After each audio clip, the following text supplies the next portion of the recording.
कुंभ राशि वालों, समय बदल चुका है, काल का पहिया घूम चुका है। आपके लिए जो 4 ग्रह लाभ भाव में बैठे थे अब वो आगे बढ़ चुके हैं, व्यय भाव में आ चुके हैं, यात्राओं के भाव में आ चुके हैं।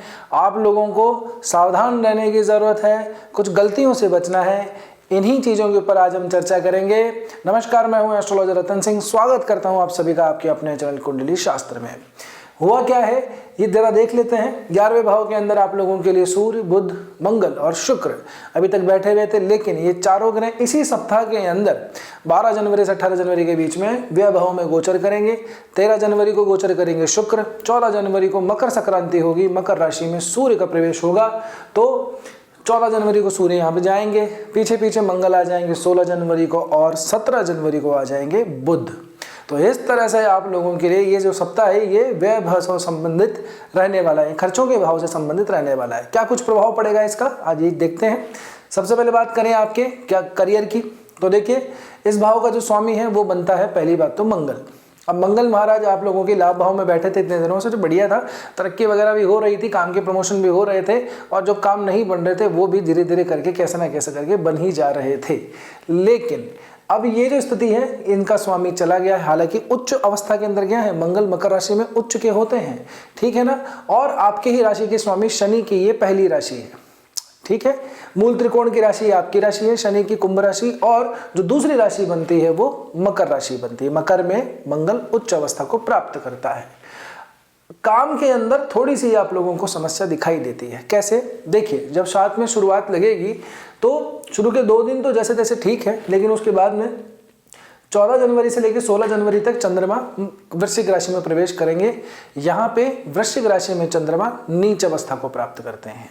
तो यहाँ पे काम के अंदर बहुत सारी चिंताएं दिखाई देती हैं। आपके पास में ऐसा है कि काम 10 रहेंगे, कर 1 भी नहीं पाएंगे। तो आप लोगों को अपने टारगेट से थोड़ा सा मिस होने की चांसेस यहाँ पे दिखाई दे रहे हैं। तो अपने कुलीग से इस संदर्भ के चलते हुए थोड़ी सी खटपट भी हो सकती है, काम थोड़े से पेंडिंग रह सकते हैं, उसकी वजह से और डिले होगा और ओवर थिंकिंग होगी और टेंशन होगा। 3 दिन ये रहेगा साहब, रहेगा जो रहेगा। फिर इस भाव का स्वामी गया है अपने से तीसरे। मंगल महाराज जो है वो उच्च अवस्था को तो प्राप्त कर चुके हैं, लेकिन यहाँ से मंगल आपको थोड़ी सी ट्रैवल भी दिखा रहे हैं, यात्रा भी दिखा रहे हैं। काम से संबंधित आप लोगों को यात्रा करनी पड़ सकती है, ठीक है ना। तो काम से संबंधित यात्रा हो तभी जाइएगा, अनावश्यक यात्रा मत कीजिएगा। नहीं तो ऐसा हो सकता है कि कहीं पे गए हुए हैं अपनी इच्छा से घूमने फिरने और काम आ गया है तो सारा प्लान चौपट हो सकता है। ये गलती आप लोगों को बिल्कुल भी नहीं करनी है। इसके बाद में बात करते हैं काम की ग्रोथ की। तो इस भाव का जो स्वामी बनता है वो है गुरु, वो सीधी सीधी दृष्टि डाल रहा है, तो यहाँ तो फिर भी तो व्यवस्था ठीक है। एक और बात, जब इस सप्ताह का आखिरी 2 दिन आएंगे यानी कि 17 और 18 जनवरी, तब चंद्रमा धनु के अंदर आएंगे। चंद्रमा आप लोगों के लिए 6ठे भाव के कारक बनते हैं, वर्क के एनवायरनमेंट को दिखाते हैं, और वर्क के और अपने भाव से कहाँ जाएंगे, 6ठे, यानी कि षडाष्टक का संबंध बनाएंगे। लाभ भाव के अंदर तो जाएंगे लेकिन षडाष्टक संबंध बनाएंगे।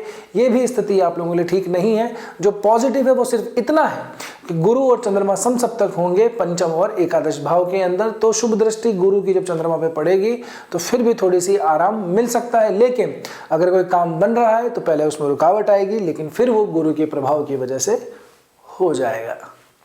बात करें व्यापार की, व्यापार भाव के अंदर केतु चल ही रहे हैं, बहुत सारे डाउनफॉल्स चल रहे होंगे, अप्स एंड डाउन्स, लेकिन पिछले कुछ समय से स्थितियां ठीक थी। लाभ भाव के अंदर 4 ग्रह बैठे थे। मैं कई बार कह चुका हूं 11वें भाव के अंदर जितने ग्रह बैठते हैं उतना हम शुभ माना जाता है, ठीक है ना। अब सप्तमेश जाकर के बैठ गए हैं 12वें भाव में, यानी कि व्यापार से संबंधित खर्चा करवा रहे हैं। तो देखिए, अगर आपके काम के अंदर, आपकी वर्किंग प्लेस के ऊपर, आपके ऑफिस में, आपके गोडाउन में अगर व्हाइट वॉश की ज़रूरत है, जो किसी भी तरह की किसी पेंट की ज़रूरत है तो करवा लीजिए। नया फर्नीचर बनवाना है तो करवा लीजिए, ठीक है ना। अगर उसके अंदर कुछ ऐसा है कि वायरिंग बिगड़ी हुई है, वायरिंग जरूर से चेक कर लीजिएगा ऐसे समय पे, क्योंकि मंगल और सूर्य साथ में ही बैठे हैं। मंगल उच्च का है और आपके जो सप्तमेश बनते हैं वो सूर्य बनते हैं, दोनों अग्नि तत्व के ग्रह हैं, दोनों साथ में मिलेंगे तो कुछ ना कुछ गलत हो सकता है ना। तो वर्किंग प्लेस के ऊपर थोड़ा वायरिंग वगैरह को चेक कर लीजिए, कहीं शॉर्ट सर्किट होने की वजह से कुछ नुकसान ना आपको झेलना पड़ जाए। तो वायरिंग को चेक करवा लीजिएगा, उसकी इलेक्ट्रिसिटी को चेक करवा लीजिएगा, जो सप्लाई ऑफ पावर है वो ठीक से देख लीजिएगा, नहीं तो कोई बड़ी समस्या हो सकती है। इससे संबंधित फिर आपके खर्चे भी हो सकते हैं। तो आप लोगों को वैसे ही रेनोवेट करवा लीजिए तो ज़्यादा बेटर है। अगर ट्रैवल करना है अपने काम से संबंधित तो यही वो बढ़िया समय है, आप ट्रैवल कीजिए, अपने वर्क से रिलेटेड ट्रैवल कीजिए, आपको प्रॉफिट मिल जाएगा। जिन लोगों का ऐसा है कि एक्सपोर्ट इंपोर्ट का काम है, ठीक है ना, जो लोग मैन्युफैक्चरिंग लाइन के अंदर है, सोलर पैनल वगैरह बनाते हैं या फिर वायरिंग का काम करते हैं, जिनके केबल का काम है, जिन लोगों का ऐसा है कि इलेक्ट्रॉनिक्स आइटम या इलेक्ट्रिकल आइटम से संबंधित काम करते हैं, उनकी कंपनी से जुड़े हुए हैं, तो उन लोगों को भी ट्रैवल करना चाहिए। फील्ड वर्क करिए, आपको प्रॉफिट ज़रूर मिलेगा। हाँ, बाहर की यात्राएं अगर करनी हो काम से संबंधित तो बहुत ज़्यादा शुभदायी है, चिंता करने की ज़रूरत उसमें नहीं है। आगे बात करें रिलेशनशिप की और मैरिज की, तो देखिए इन दोनों के भावों की स्वामी की युतियाँ तो पहले भी हो रही थी लाभ भाव के अंदर, लेकिन अब युतियाँ होंगी कहाँ पे, व्यय भाव के अंदर। तो व्यय भाव के अंदर युति यहाँ पे ये दिखा रही है, थोड़ा सा इस भाव का स्वामी जब तक लाभ भाव में तब तक तो इट्स ओके। 17 जनवरी के बाद में थोड़ा ध्यान रखिएगा, कोई छोटी मोटी खटपट कहीं हो जाए और उसे डिस्टेंस ना बढ़ जाए, दूरियां बढ़ सकती हैं एक दूसरे के साथ में। अब दूरियां आजकल रही नहीं है फ़ोन के माध्यम से, लेकिन हो सकता है कि एक दूसरे से कोई ऐसी बड़ी बात हो जाए जिससे बात भी ना कर पाएं, तो थोड़ा ध्यान रखिएगा। क्योंकि ऐसे समय में क्या होता है, सूर्य मंगल शुक्र बुध जैसे ग्रह जब आते हैं तो कई सारे अच्छे योग बनाते हैं, उसमें कुछ प्रॉब्लम ये भी दे देते हैं कि व्यक्ति के अंदर अहंकार आ जाता है, ईगो आ जाता है, उसकी वाणी के अंदर थोड़ी सी कटुता आ जाती है। तो अपनी भाषा पर नियंत्रण रखिएगा, उसी वजह से आपको थोड़ी समस्या झेलनी पड़ सकती है, खास करके 17 जनवरी के बाद में। दाम्पत्य जीवन की बात करूं तो दाम्पत्य जीवन ओके है।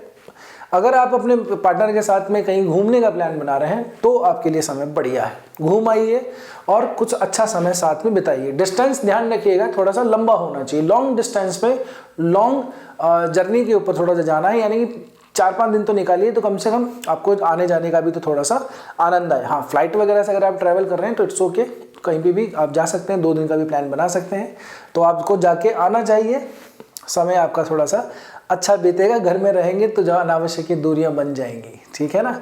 आगे बढ़ते हैं, धन की, वेल्थ की, प्रॉपर्टी की, मनी की बात करें तो उस लिहाज से अगर देखें तो आप लोगों के लिए जो धनेश है वो बने हैं गुरु बैठे हैं पंचम में, इस मामले में ठीक है व्यवस्था। शनि महाराज यहाँ पे बैठे हैं, इनकी ही दूसरी राशि जो है उसी के ऊपर 4 ग्रह आके बैठेंगे, तो संपत्ति सृजन के मामले के अंदर स्थिति ठीक ठाक है। लेकिन कई मामलों के बस एक बात है, घूम फिर के ये हमें यही दिखा रहा है कि अनावश्यक व्यय से बच जाना है। अनावश्यक व्यय अगर आप करेंगे तो आपके धन का नुकसान ही होगा, संपत्ति का नुकसान होगा। किसी ऐसे जगह पे इन्वेस्ट मत कर दीजिएगा जिससे आपको बाद में हानि उठानी पड़े। तो एक गलती जो आप लोगों को ध्यान रखनी है वो ये है कि अपने खर्चों पे नियंत्रण रखना है, अपनी यात्राओं पे नियंत्रण रखना है, अनावश्यक यात्राएं नहीं करनी है, अनावश्यक खर्चा नहीं करना है। नहीं तो ऐसा होगा कि आपके पास जो भी है संपत्ति है ना, धन वगैरह, वो घट जाएगा और जब आपको खुद के लिए जब जरूरत पड़ेगी, कोई वास्तव में जब उसकी धन की जरूरत पड़ेगी, तब आपको इधर उधर मुंह ताकना पड़ेगा। तो इस बात का विशेष ध्यान रखिएगा। व्यय भाव के अंदर, यात्रा भाव के अंदर इतने सारे ग्रह बैठे हैं, अपना इम्पैक्ट तो देंगे ही देंगे, ठीक है ना। बस ये एक चीज आप लोगों को ध्यान रखनी है। बाकी स्थितियां ठीक है, मैंने आपको बताया ये जो 3 दिन है चंद्रमा की दृष्टि से, काम की दृष्टि से, ये भी आप लोगों को थोड़े से ध्यान रखने हैं, ठीक है ना। अब बात करते हैं स्वास्थ्य की, तो स्वास्थ्य की दृष्टि से भी आप लोगों को ये 3 दिन थोड़े से ज़्यादा ध्यान रखने, खास करके वो लोग जिनको थोड़ी सी हाइपरटेंशन रहती है, बीपी की प्रॉब्लम है, जिन लोगों को नसों से संबंधित, ब्लड से संबंधित प्रॉब्लम है, हीमोग्लोबिन की प्रॉब्लम है, बढ़ता घटता रहता है, कोलेस्ट्रॉल बढ़ता है, हार्ट में थोड़ी सी दिक्कत है, शुगर है, उन लोगों को भी थोड़ा सा सावधान रहने की ज़रूरत है। स्किन प्रॉब्लम वालों को, जिनको जल्दी ही एलर्जी हो जाती है स्किन से संबंधित, उनको भी थोड़ा सा अपना ध्यान रखना चाहिए। अब बात करते हैं साहब हम उपाय की। उपाय से पहले एक बात समझ लीजिए, एक आपसे प्रार्थना है, समझ के लीजिए। जब आप वीडियो देख रहे हैं, यहाँ तक पहुँचे हैं, तो आप कमेंट सेक्शन पे जाइए, थोड़ा स्वाइप कीजिए उसको, वहाँ पे हाइप का ऑप्शन आएगा, HYPE, वीडियो को हाइप ज़रूर से कर दीजिएगा, क्योंकि सही बात सही लोगों तक पहुँचनी ज़रूरी है। यहाँ तक पहुँचे हो तो लाइक तो कर ही दिया होगा, वीडियो कैसा लगा कमेंट करके भी बताना है। नए दर्शक हो तो भैया अपने आप को अपग्रेड करो, आप आते हो देख के चले जाते हो, सब्सक्राइब नहीं करते हो, कृपया करके चैनल को सब्सक्राइब कर लीजिए, कोई पैसे थोड़ी ना लग रहे हैं आपके, ठीक है ना। अब बात करते हैं उपाय की। तो उपाय में क्या करना है साहब आप लोगों को, मैंने पिछली वीडियो में भी बताया था कि एक उपाय जो होता है उसको हमें फॉलो करना होता है कंसिस्टेंसीली, है ना, थोड़ा सा दिखानी पड़ती है उसमें डिसिप्लिन, तभी जाकर के वो कुछ काम करता है। डॉक्टर भी दवा देता है ना, तो वो भी एक दिन में तो सारी बीमारी ठीक नहीं करता, उसके लिए हमें प्रोसेस को फॉलो करना पड़ता है। तो आपको ये जो काम है पूरे साल भर के लिए करना है और आप देखिएगा कैसे आपको फायदा होता है। करना क्या है, आसपास शिव मंदिर जाइए। सेम जो मैंने मकर राशि वालों के लिए बताया आपके लिए बता रहा हूँ, थोड़ा सा आपको एडवांस में कोई चीज़ बता देता हूँ। शिव मंदिर जाना है, शिव मंदिर जाके शिव जी पे अर्घ देना है, देते हैं तो बहुत बढ़िया। साथ में काले तिल लेके चले जाइए, अर्घ दीजिए, फिर काले तिल चढ़ाइए, फिर उसके बाद में थोड़ा सा उसको मसल लीजिए काले तिलों को शिव जी के ऊपर से, और फिर उसके बाद में आप दोबारा जल चढ़ा के अच्छे से उसको साफ कर दीजिए। थोड़ी देर बैठिए वहाँ पे, है ना। कोई भी स्तुति कोई मंत्र आता है तो उसका जाप कीजिए, नहीं आता तो बैठ लीजिए, शिव चालीसा भी पढ़ लीजिए, नहीं भी पढ़ पा रहे हैं तो भी बैठिए, 5-7 मिनट वहाँ पे बैठिए। बस बैठ के बस ध्यान करना है, कुछ भी नहीं, ध्यान भी नहीं हो रहा तो बैठे रहना, ध्यान अपने आप हो जाएगा। इतना सा प्रोसेस अपनी लाइफ में आप करना शुरू कर दीजिए। ये छोटा सा काम है, इस काम को करिए, आपको देखिएगा रिजल्ट मिलेगा। एक थोड़ा सा इसमें मैं ऐड कर देता हूँ आप लोगों के लिए, अगर आप लोग चाहें तो इसके वहाँ पे माता पार्वती भी हैं, तो पार्वती माता का भी आप जो है श्रृंगार कर सकते हैं, उन पे जल अर्पित कर सकते हैं, पुष्प चढ़ा सकते हैं, और माता पार्वती से संबंधित कोई भी स्तुति आपको आती है तो उसका वाचन कर सकते हैं, या दुर्गा चालीसा का बैठ के पाठ कर लीजिए, क्योंकि राहु का आपकी राशि के ऊपर से गोचर अभी चल रहा है। ठीक है ना। ये 2 काम आप कर लीजिए और फिर देखिए आपको बहुत कामों के अंदर सफलता मिलेगी।